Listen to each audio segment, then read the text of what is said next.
The stars were beautiful that night on Vel 7. Captain Kim Tae-ju stood on his porch and watched the twin moons rise.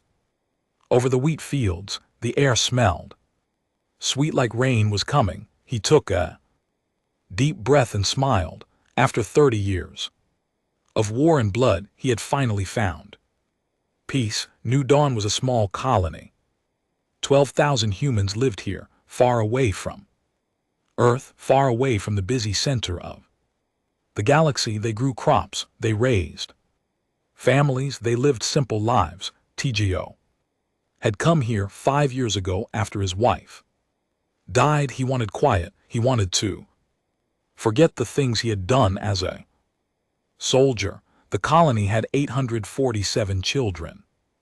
TJO knew this number by heart. As head of security, he made it his job to know everything. The children were the heart of New Dawn. Their laughter filled the streets every morning. Their songs echoed from the school building every afternoon. Lee Hannah was their teacher. She was young, only 26 years old, with a kind face and gentle voice. The children loved her. She would sit with them under the big tree near the school and read them stories about Earth, about oceans and mountains and animals they had never seen. TJO often watched her from a distance. She reminded him of his daughter who had died in a war long ago. Dr. Park, Yuna ran the medical center.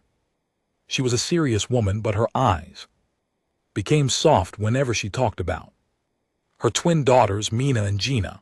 The girls were 8 years old, full of energy and mischief. They would run through the colony, chasing each other. Their laughter like music. Life on New Dawn was good. The humans traded with alien species nearby. They shared their crops and received technology in return. Galactic Union, a government of hundreds of alien races, considered humans a minor species, weak, unimportant. Humans had only been in space for 800 years. To the old races, they were like children themselves. TJO did not mind being underestimated.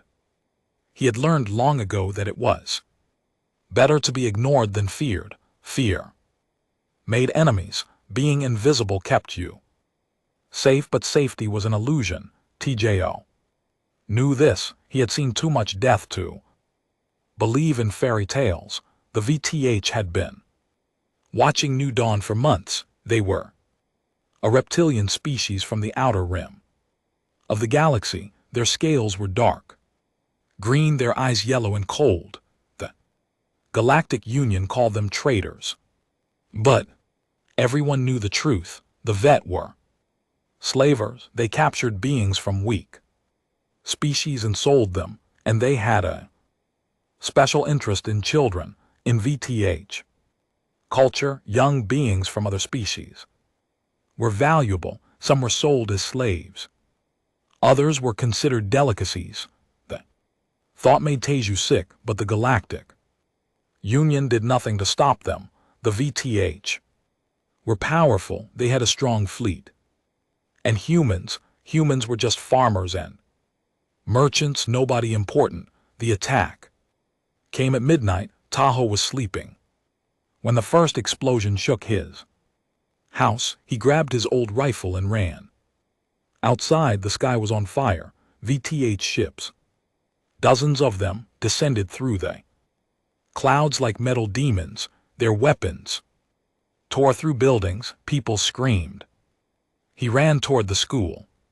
That was where the children would be gathered for their overnight camping trip. Lee Hannah had organized it. She wanted them to watch the meteor shower. The streets were chaos. Bodies lay on the ground. Humans ran in every direction trying to escape. VTH soldiers marched through the colony, shooting anyone who resisted. Their voices were harsh like grinding rocks. TJO killed 3 of them before he reached the school. His old skills came back like a dark friend. Aim, fire, move. He had spent 30 years as a soldier. His body remembered what his mind wanted to forget, but he was too late. When he reached the school, the building was surrounded. Leanna stood at the door, her arms spread wide, blocking the entrance. Behind her, children cried and huddled together. The commander approached her. He was tall, his scales darker than the others. He said something in his language, then laughed. Hannah did not move. Her voice was steady. You will not touch them. The commander raised his weapon and shot. Her TJO screamed. He charged forward, firing his rifle, but there were too many. A vet soldier hit him from behind. He fell to the ground, blood pouring from his head. Through blurry eyes he watched the VTH drag the children onto their ships. He heard them crying. He heard them calling for their parents. He tried to stand. A boot kicked him down. The last thing he saw before darkness took him was Mina and Gina, Dr. Parkuna's daughters, being carried away by VTH soldiers. Their small faces were wet with tears. When TJO woke up, the sun was rising. The colony was in ruins. Smoke rose from burned buildings. Bodies lay everywhere. 31 adults were dead, including Leanna. Her body still lay at the school entrance, her arms still spread wide, still trying to protect the children. Even in death, 203 children were gone. TJO crawled to the communication center. His body was broken, 3 ribs cracked, a deep wound on his head, but he did not stop. He could not stop. He reached the console and activated a beacon. It was old technology from the first contact wars, when humanity first met alien species. The beacon had not been used in 200 years. It was meant for one purpose only: to call every human in the galaxy to arms. TJO typed 3 words into the message. They took our children. He pressed send. Then he collapsed on the floor, his blood pooling beneath him. But he smiled because he knew what was coming. The galaxy thought humans were weak. The galaxy thought humans were harmless farmers. The galaxy was about to learn how wrong they were. Somewhere far away, on a planet called Earth, alarms began to sound, and in the hearts of billions of humans, something ancient and terrible began to wake. No one touched human children. No one. The message reached Earth in 6 hours. It traveled through relay stations across hundreds of light-years, passing through alien territories, through empty space, through the cold darkness between stars. 3 words: they took our children. Admiral Beek Sun Ho was 73 years old. His hair was white. His face was lined with wrinkles, but his eyes were sharp like knives, and his mind was sharper still. He had commanded the Terran Defense Forces for 40 years. He had never lost a battle. He had hoped to die peacefully without fighting another war. That hope died when he read the message. He stood in the war room beneath the mountains of old Korea, screens covered the walls showing maps of the galaxy. Officers rushed around him, their faces pale with shock and anger, but Beek remained still. He closed his eyes and took a deep breath. Who? He asked. The Vezer answered, a young officer. They raided a colony called New Dawn. They killed 31 civilians and took 203 children. Beek opened his eyes. They were cold now, cold like the space between stars. Call the council. Every admiral, every general now. Within 2 hours, the Terran High Command gathered 12 of the most powerful military leaders. in human history sat around a long table. Holographic displays showed the attack on New Dawn. They watched lie. Hannah die. They watched children being dragged onto ships. They watched Teju crawl through his own blood to send the beacon. No one spoke for a long time. General Ajinho broke the silence. He was the commander of the Terran Marine Corps. Soldiers called him the Ghost because he could move through battlefields without being seen. His voice was quiet but filled with ice. Veth think we are weak. Everyone thinks we are weak, said another admiral. We made them think that it was true. For 200 years, humanity had hidden its true strength. The Galactic Union believed humans had only 200 warships, old ships, weak weapons, nothing to fear. But the truth was very different. Humans had learned from their own history. For thousands of years they had fought each other, world wars, nuclear weapons, biological attacks. They had almost destroyed themselves many times. When they finally reached the stars, they made a decision. They would hide their power. They would appear peaceful. They would let the galaxy underestimate them because humans knew something other species did not. The most dangerous enemy was the one you never saw coming. Admiral Beak stood up. His voice filled the room. We have 12,000 warships. We have weapons that can crack planets in half. We have soldiers who have trained for this moment their entire lives. The vet took our children because they thought we could not stop them. Paused. They were wrong. He looked at each face around the table. Operation La Lobby is active. We bring our children home and we make sure no one ever touches a human child again. Every officer stood and saluted. On the other side of the galaxy, Ambassador Shinmira prepared to address the Galactic Union Council. She was a small woman with silver hair and a calm face. Other species often mistook her politeness for weakness. They learned quickly that they were wrong. The council chamber was massive. Representatives from 300 alien species sat in a circle. The vet ambassador was there, a large reptile with golden chains around his neck. He looked bored. Miro walked to the center of the chamber. Her heels clicked on the stone floor. Every eye watched her. 72 hours ago she began. The VTH Dominion attacked a peaceful human colony. They murdered 31 innocent people. They kidnapped 203 children. Her voice was calm, but it cut through the air like a blade. We demand the return of our children within 72 hours.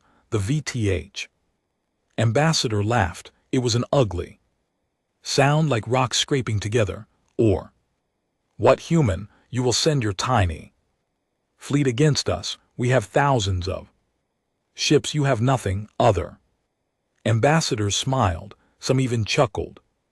The humans were making threats. How amusing. Mira did not react. She simply looked at the vet ambassador with her calm, steady eyes. I am giving you a chance, she said softly. Take it. The vet ambassador waved his clawed hand. We do not negotiate with prey. Your children belong to us now. Perhaps we will keep some as pets. Perhaps we will sell others. Perhaps, smiled, showing rows of sharp teeth. Perhaps we will eat the rest. The chamber fell silent. Even the other aliens seemed uncomfortable. Mira nodded slowly. I see. She turned and began to walk away. At the door she stopped and looked back. Remember this moment. Remember that we gave you a choice. Then she was gone. The V ambassador laughed again. Foolish creatures. They have no power here. But some ambassadors noticed something Strange, over the next 2 days human ships began leaving VTE trade routes. Human merchants canceled contracts, human travelers avoided VTH space. When asked why, they all said the same thing. You will want to be far away from what is coming. The 72 hours passed. The vet did nothing, and then at the edge of VTH territory something appeared on there. Sensors, 1 ship, then 10, then 100, then 1,000. A vet officer stared at a screen. His yellow eyes went wide, his scales turned pale. That is impossible, he whispered. Where did they come from? The human fleet stretched across the stars like a wall of metal and fire, 12,000 ships armed with weapons the galaxy had never seen. They moved in perfect formation, silent and terrible. Admiral Beak Suncho broadcast message. It reached every corner of the galaxy. Every species heard it. The vet Dominion harmed human children. We do not negotiate. We do not forgive. We do not forget. Watch closely. This is what happens. Message ended, and the fleet began to move. The children were kept in cages, 203 small bodies pressed together in cold metal boxes deep beneath the surface of Scarith, the VTH home world. The air smelled bad, the lights were dim. VTHG guards walked between the cages, their yellow eyes watching, their forked tongues tasting the fear in the air. Mina held her sister Gina close. Both girls were shaking. They had not eaten in 2 days. Their clothes were torn, their faces were dirty with tears. Around them, other children cried softly. Some called for their parents. Some had stopped speaking entirely. VTH guard stopped in front of their cage. He was big, his scales rough and scarred. He looked at the twins and smiled. Good specimens, he said in broken human language. You will sell for high price. Gina buried her face in Mina's shoulder. Mina wanted to cry too, but she forced herself to stay strong. She remembered what her mother always said: be brave for your sister. No matter what happens, be brave. Far above them, on the surface of Scarth, the VTH High Matriarch sat on her throne. She was ancient, her scales faded to gray, her eyes milky with age. But she was still powerful. She had ruled the VTH Dominion for 300 years. She had built an empire on the suffering of others. The humans sent a fleet. One of her advisors reported many ships. The matriarch waved her claw dismissively. How many? Early reports say 12,000. For a moment the chamber was silent. Then the matriarch laughed. Impossible. Humans have only 200 ships. Our spies have confirmed this many times. Matriarch, our sensors. Sensors are wrong. She leaned back on her throne. The humans are bluffing. They are trying to scare us with tricks and lies. Send our fleet to meet them. Crush them. Show the galaxy what happens to those who challenge the VTH. The advisor bowed and left, but his hands were shaking. In deep space, a small ship moved through the darkness. It carried no weapons. It showed no lights. It was invisible to sensors, hidden by technology that humans had never shared with the galaxy. Inside, Lieutenant Yunsua checked her equipment. She was 32 years old with short black hair and steady hands. She had trained for missions like this her entire life. Rescue operations behind enemy lines, 0 chance of backup. She loved it. Her team was small, only 12 soldiers, the best of the best. Sergeant Han Dongwu sat across from her, cleaning his explosives. He was a big man with sad eyes. Years ago his younger brother had been killed by Pirates he had never forgiven himself for not being there to protect him. How long until we reach Scareth? Sua asked. 6 hours, the pilot answered. We will land in the northern mountains, far from their city. Sua nodded. The mission was simple: find the children, secure them, keep them safe until the fleet arrived. Simple words, impossible task. She looked at her team. They were all volunteers. Every one of them knew they might not come back, but when the call went out for people willing to rescue human children from VTH territory, thousands had applied. These 12 were chosen because they were the best and because they were the most dangerous. There was one more person on the ship. Dr. Parkuna sat in the corner, her hands folded in her lap. She was not a soldier. She had never held a weapon, but her daughters were in those cages, and no force in the universe could have kept her away. Sua had tried to stop her. This is a military operation. You could die. Yuna had looked at her with eyes that held no fear, only determination. My children need me. I am coming. Yua had understood. She would have done the same. On Scareth, the VTH fleet launched to meet the humans, 3,000 warships, each one bristling with weapons. The vet commanders were confident. They had fought many wars. They had crushed many enemies. Humans were just farmers and merchants. This would be easy. The two fleets met at the edge of the vet system. For a long moment nothing happened. The ships faced each other across the cold void. Then Admiral Beak Sangho gave an order. Showed them. The human ships changed. Panels opened. Weapons emerged. Technology that humans had developed in secret for 200 years, waiting for a moment like this. Energy weapons that could cut through shields like paper. Missiles that could track targets across light years. Armor that could survive the heart of a star. The vet commanders stared at their screens. Their confidence turned to confusion, then fear. What is that? They never got an answer. The human fleet fired. The battle lasted for hours. When it was over, 2,000 vet ships were destroyed. The rest fled back to Scareth, broken and burning. Not a single human ship was lost. On Scareth, the High Matriarch received the news for the first time in 300 years. Her hands trembled.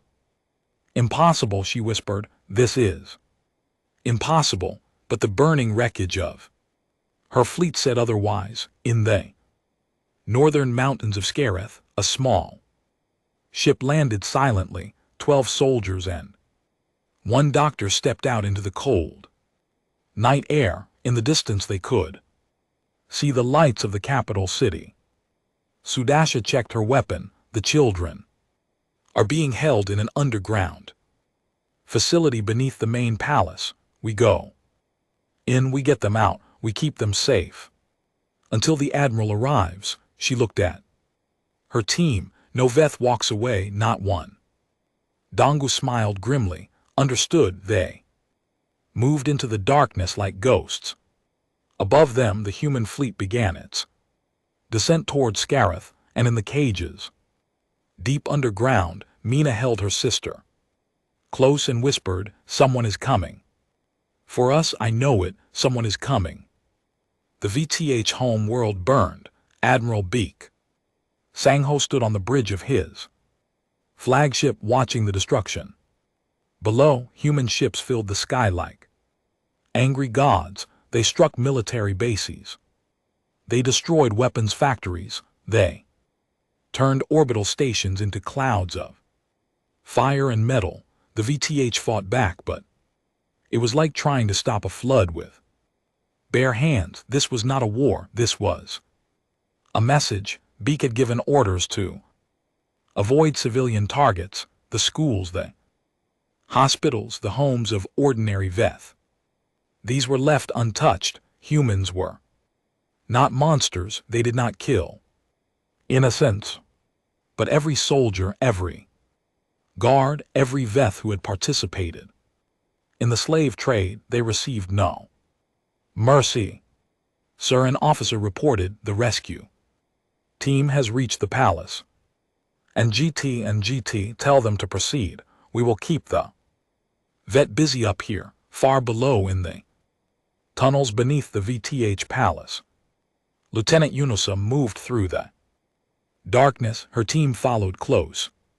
Behind, silent as shadows, they had already killed 30 Vet guards. Not one had seen them coming. The facility was deep underground, protected by thick walls and heavy doors, but Sergeant Han Dongwu knew his job. He placed explosives on the main door, stepped back and pressed the trigger. Explosion echoed through the tunnels. The door flew off its hinges. Inside, chaos erupted. VTH guards scrambled for their weapons. Alarms screamed.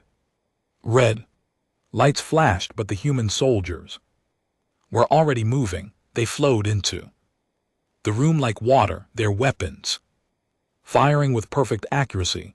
VTH fell one by one, dead before they could raise their claws. Suwa led the way. She moved fast, checking each room, each corridor. Her heart pounded, but her hands were steady. She had done this 100 times in training, but this was different. This time there were children waiting. They found the cages in the lowest level. Suwa stopped when she saw them. 203 children packed into metal boxes like animals. Their faces were pale. Their eyes were empty. Some had bruises. Some had cuts. All of them were terrified. For a moment Suwa could not breathe. Rage filled her chest, hot and terrible. She wanted to burn this place to the ground.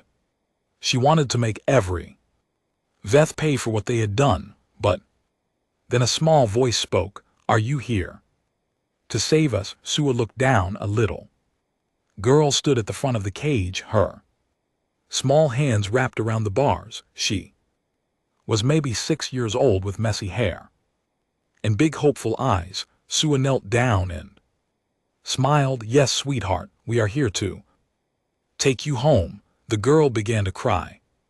But it was not sad crying. It was relief. Dr. Parkuna pushed past the soldiers. Her eyes searched the cages desperately. Mina, Gina, Mommy. Two small figures pushed through the crowd of children. Mina and Gina ran to their mother, their arms reaching through the bars. Yuna fell to her knees and grabbed their hands, tears streaming down her face. My babies, she sobbed. My babies, I am here. I am here. Dongwu stepped forward with cutting tools.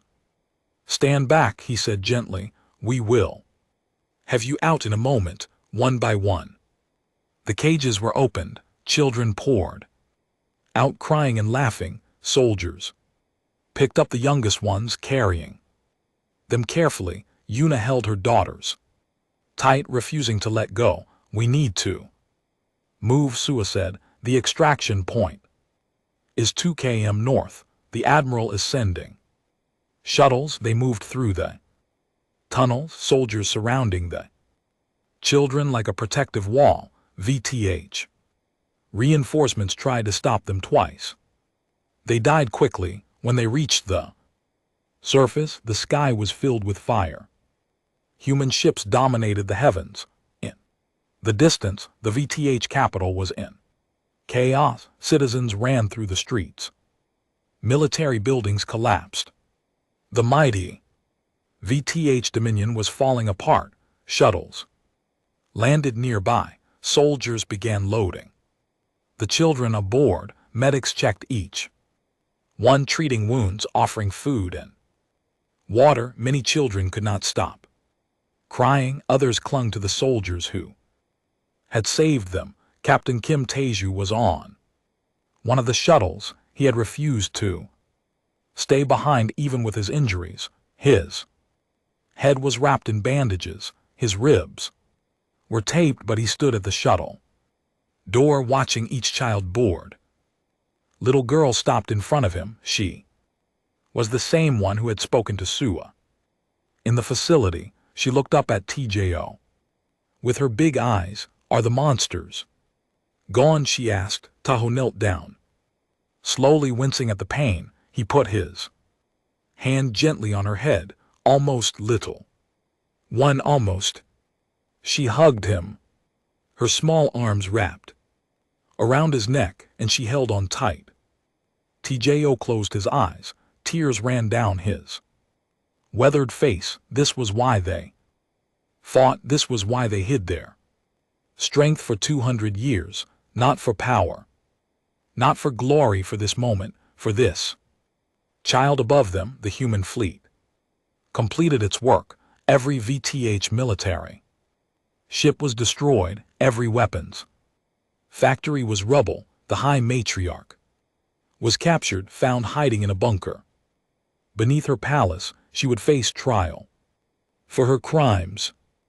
Admiral Beak watched the last VTH resistance crumble. His face showed no joy, no satisfaction, only tired determination.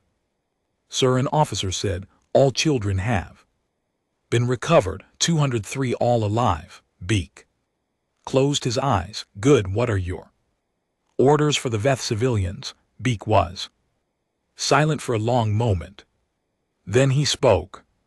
"Leave them. They did not take our children. We do not punish the innocent." He turned away from the window. "But the Veth Dominion is finished. They will never threaten anyone again." On the shuttle, Mina and Gina fell asleep in their mother's arms. They were safe. They were going home. And above them, the stars that had once seemed so cold and distant now felt a little warmer. 1 month had passed since the fall of the VTH Dominion. The galaxy was still trying to understand what had happened. A species they had dismissed as weak and unimportant had destroyed one of the most powerful empires in known space. In less than 2 weeks, the Vet home world was now under human occupation. Their fleet was gone. Their leaders were in chains. 300 years of conquest and cruelty had ended in fire and blood, and it had all started because they took 203 children. The Galactic Union Council chamber was full. Representatives from 300 species sat in nervous silence. Seats where the Vet ambassador once sat were empty. No one wanted to sit near them, as if the bad luck might spread. Ambassador Shinmir walked to the center of the chamber. She moved slowly, deliberately. Her silver hair was pulled back. Her face was calm. She looked like a teacher about to give an important lesson. 1 month ago, she began, I stood in this chamber and asked for our children to be returned. The Vet ambassador laughed at me. Many of you laughed with him. The chamber was silent. Several ambassadors looked away. Ashamed. You called us a minor species. You called us weak. You believed we had nothing to offer but crops and trade goods. Mira's voice was still calm, but it carried to every corner of the vast room. You were wrong. She pressed a button. A holographic display appeared above her, showing images: human warships, human soldiers, human weapons that could shatter moons, the technology that humans had hidden for 2 centuries now revealed for all to see. For 200 years we hid our strength. We did this because we wanted peace. We had seen enough war on our own world. We killed each other for thousands of years before we reached the stars. We did not want to bring that violence to the galaxy. She paused, letting her words sink in. We asked only to be left alone, to build our colonies, to raise our families, to watch our children grow up safe and happy. That was all we wanted. Her voice hardened just slightly. The Veth did not respect that wish. They looked at our kindness and saw weakness. They looked at our children and saw prey. The display changed to show the vet facility, the cages, the children inside them. Several ambassadors made sounds of disgust. Even species that had no love for humans found the images disturbing.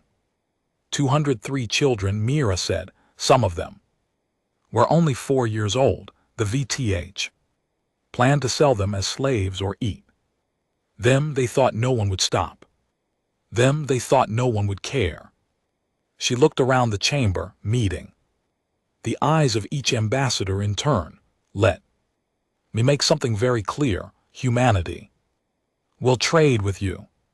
We will laugh with you. We will help you build and grow and explore. We want to be your friends and partners in this great galaxy. Her voice dropped, becoming cold as ice. But if you harm our children, if you touch even one hair on their heads, we will end you, not your government, not your military, your entire species. We will hunt you to the last corner of the universe. We will tear down everything you have built. We will make sure that no one even remembers your name.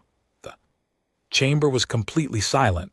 No one moved, no one breathed. The Veth learned this lesson. I hope none of you ever need to learn it again. She stood there for a long moment, letting her words echo through the chamber. Then she smiled and her voice became warm again. Now I believe we have trade agreements to discuss. Shall we proceed? No one objected. Far away on the rebuilt colony of New Dawn, life was slowly returning to normal. Buildings rose from the ashes. Fields were replanted. Families who had fled during the attack were coming home. A memorial stood where the school had once been. It was a simple structure. White stone under the open sky. The names of the 31 people who died in the attack were carved into its surface. At the top was Lee Hannah's name. Beneath it were the words, she stood between the children and the darkness. She did not move. Captain Kim TJO visited the memorial every day. His injuries had healed, but he walked with a limp now. He would carry that limp for the rest of his life. He did not mind. It was a small price to pay. Today he was not alone. Lieutenant Yun Sua stood beside him, looking at the names. She had been offered medals and promotions after the mission. She had refused them all. Do you think they are at peace? She asked. Quietly, TJO nodded. I think so. We brought the children home. That is what they would have wanted. They stood in silence for a while, the wind blowing gently across the fields. What happens now? Sue asked. We rebuild. We remember. We make sure it never happens again. In the distance they could hear children playing. The new school had opened last week. New teachers had come from Earth to replace those who were lost. Life continued. Mina and Gina were among the children playing. Dr. Parkuna watched them from the porch of her new house. She did not let them out of her sight anymore. She probably never would again, but she was smiling. Her daughters were laughing, running through the grass, live and free. That was enough. In schools across the galaxy, teachers began adding a new lesson to their curriculum. It was a simple lesson, but an important one. There are many dangerous species in the universe. They taught species with sharp claws and deadly poisons and powerful weapons, but none are more dangerous than humans. Not because they are the strongest or the fastest, but because they protect what They love with a fury that has no limit. Young aliens listened with wide eyes. The humans seem friendly, the teachers continued, and they will help. You, they will trade with you, they will be your allies and your friends, but remember this, never harm a human child. Never even think about it, because if you do, there is no place in the galaxy where you can hide. The humans will find you, and they will not stop until you are gone. The young aliens nodded. Seriously, they would remember, and on new dawn, as the sun set over the fields and the twin moons began to rise, children laughed and played under the watchful eyes of those who loved them. The stars above were vast and cold and full of dangers, but humanity stood guard, patient and kind, and utterly merciless to those who would do them harm. The galaxy had learned a new law. Human children are not to be touched, ever.